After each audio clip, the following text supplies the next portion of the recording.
Hey guys, what's up? This is Tridib and you are watching a brand new episode of Learn with Tridib. In my previous video, I had touched upon service design thinking and ended the video with a promise to bring a complete video with explanation of steps and principles of service design.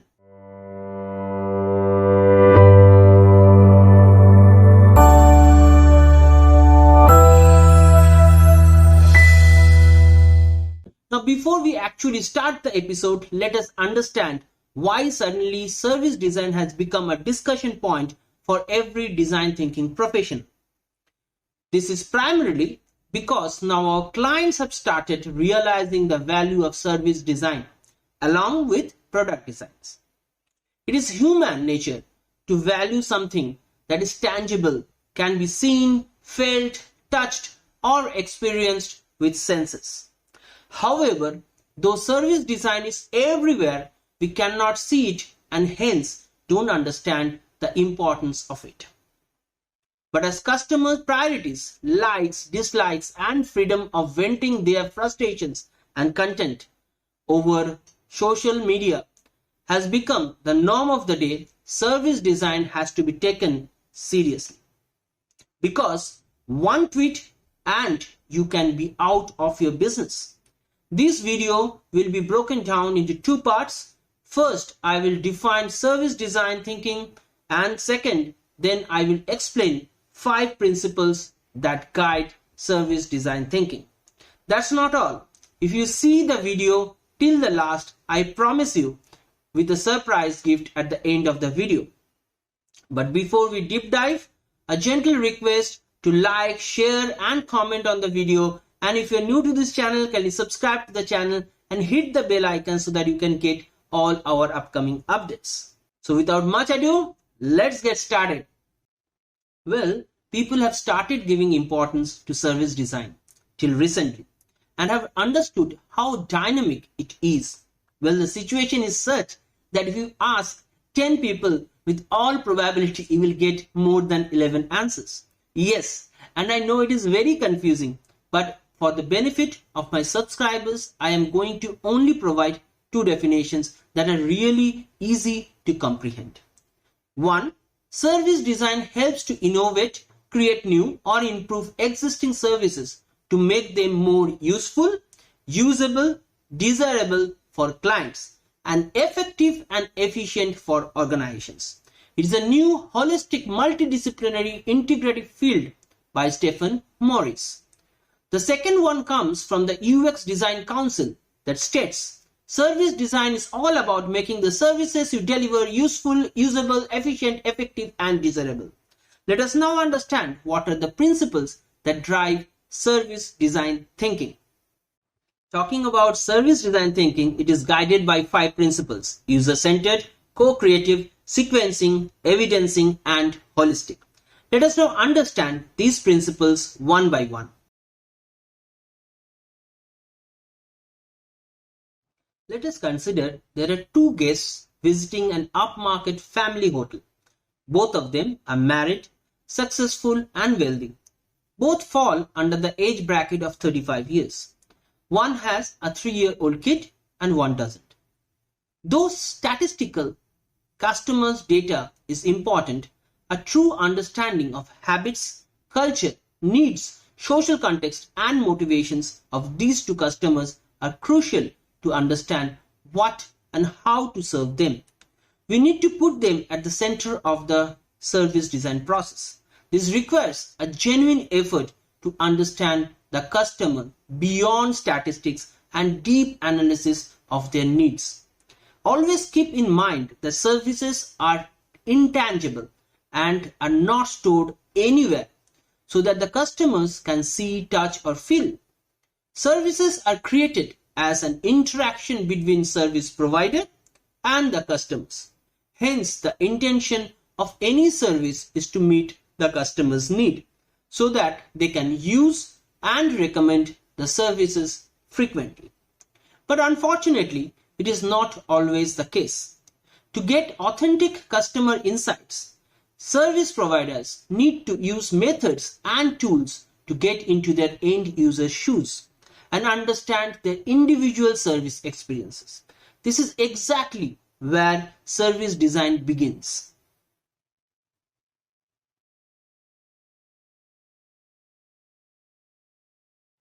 We have to understand that a successful service delivery is not one person job. It is interdisciplinary and also involves interdepartments. A congestion in the front reception desk of a hotel can be because of the housekeeping department taking more time than usual to clean up the rooms, or the IT team is taking time to fix the internet connection at the back end, or multiple customers are checking in and out at the same time, and so on. Now think of the various stakeholders involved in creating, providing, and consuming a service, like managers, marketers, engineers, housekeeping staff, IT, frontline staff, and customers. We have understood the common language of the customer. Now we must come up with various ideas about how to design a new service or tweak the existing one.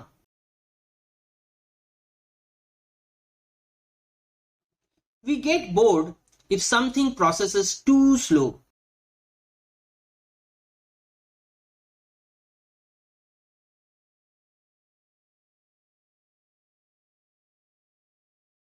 Example, if a movie climax is dragged beyond a certain time, or might get too stressed if the processes get too fast, like filling up a form within a time frame or getting through the airport security check-in when you have to do multiple smaller jobs within a very small span of time. Service design is a dynamic process that occurs over a certain period of time. Hence, this service timeline is crucial when we are designing services, as the rhythm of the service is dependent on the mood of the customers. Service design thinkers deconstruct service processes into single touchpoints and interactions. Touchpoint interactions takes place between human to human, human to machine, and machine to machine. Touchpoint interactions can also happen via a third party, such as print or online media, or say reviews from customers. Service processes follow three-step transition of pre-service period, the actual service period, and then the follow-through or the post-service period. Let us take the example of a fitness training center. The first touch point of the pre-service period would be the moment when an individual feels the need for staying fit or lose weight, and learns about the fitness training center from an advertisement, walking past the fitness center, or from word of mouth. The actual service period starts when the individual enrolls with the fitness training center and takes their service regularly. The post-service period can start after a month's time, when the individual and the fitness center try to check how much they have achieved as per their promises, also suggesting that good or bad for the individual's health requirement, and also how to manage the regime. Post services can also continue even after the individual cancels his or her enrollment.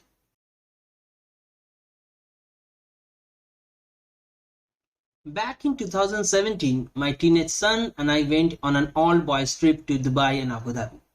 And as planned, we went to Atlantis, Lego World, and Abu Dhabi Ferrari World. Apart from the amazing scenic beauty of Atlantis and the sheer excellence and innovation of Lego World and the super awesome cars and rides of Ferrari World, what stood out was their excellent service, as if they were treating their service as one of their product offering. In all these three places, the service was impeccable. The icing on the cake is that in all these places, they gave us souvenirs, maps, and some booklets to carry you back home. Many times we don't understand directly why they do so, but this is a conscious attempt to convert intangible services to tangible products. In service design thinking language, these are called evidencing. Ever wondered why they fold the tissue papers near the wash basin or the commode as small triangles? This is their way of saying by the housekeeping staff to show that they have visited your room and they have done a proper cleaning of your toilet. This is again a way of evidencing a service. Evidencing can also be done through emails, newsletter, giftings, bills, and other paperwork at various touch points of the service unit. Be it a hotel or restaurant or a car servicing center or laundry and so on. Service evidencing can thus help reveal inconspicuous backstage services.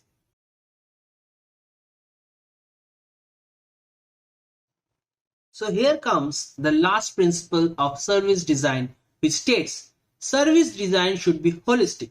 By holistic, we mean service design cannot be treated in silo. It requires us to involve all stakeholders and all the service environment involved in delivering the service. This even goes to the depth of the organization culture, values, norms, and organization structures and processes. Service design requires cooperation of different disciplines towards the goal of corporate success through enhanced customer experiences, employee satisfactions, and integration of state-of-the-art technological processes in pursuing the corporate objectives.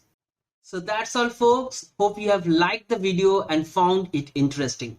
Since you have already reached here, as promised, here's a small surprise for all of you. Here's a link for a complete service blueprint template that you can use for your own business. If you want the template delivered to your email box, kindly send me a test email at tridibghosh2015@gmail.com and I will send you a printable PDF template of the blueprint. Don't worry, Learn with Tridib will never spam their subscribers. Before we say goodbye, kindly like, share and comment on this video, and if you're new to this channel, can you subscribe to the channel and hit the bell icon so that you can get all our upcoming notifications. Till we meet again with some amazing videos like this one, goodbye and God bless.